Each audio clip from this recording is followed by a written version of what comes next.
bonus age. Throw these guys on farms, get some more food going. Throw this guy on houses, and then as soon as we get enough, we're gonna, since this guy is our main attacker here, we're gonna throw a castle down. We're gonna throw it in this general vicinity. After that, I'll start pumping out my unique unit. In almost every game, you're gonna pump out your unique unit.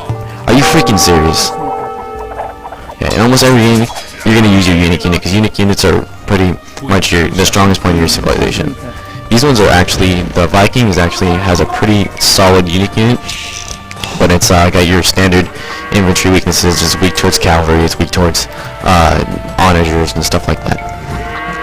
I'm gonna keep making him have him making houses. Soon we're gonna make another town center so we can get some more villagers pumping out and some other good stuff like that.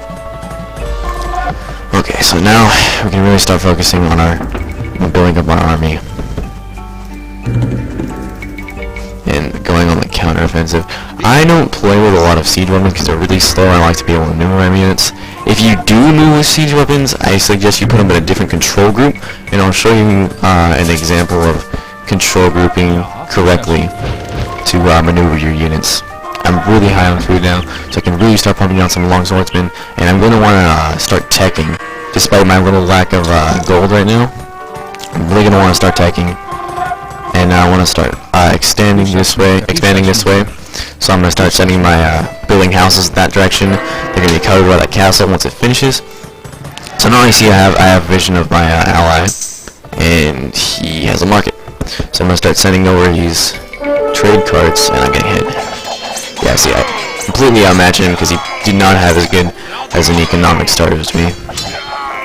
But my ally is useless, so it's going to end up to be pretty even. See how these... This is what I said that archers will counter infantry. So what I'm going to do is I'm going to move them backwards, have them attack this castle, pile my villagers inside the castle,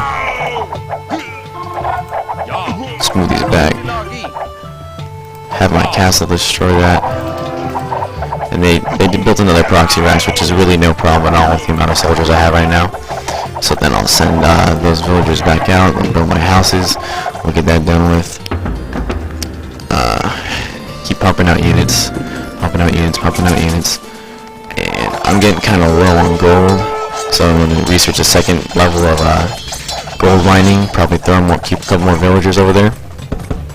And at this point, I'm getting kind of shy on gold, so I can start pumping low gold units, which are these pikemen. These pikemen are just food and wood, and they're really cheap units.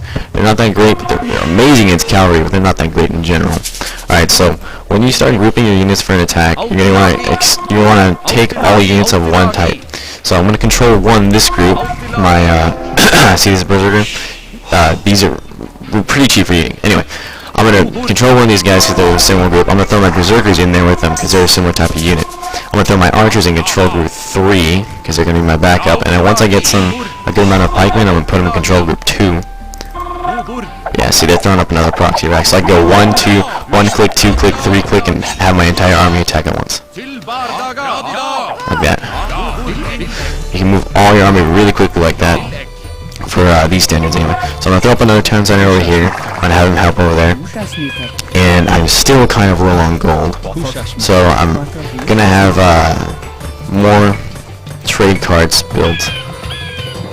And if I have any, this is your idle villager button, which is going to be really important for finding idle villagers to do work for you.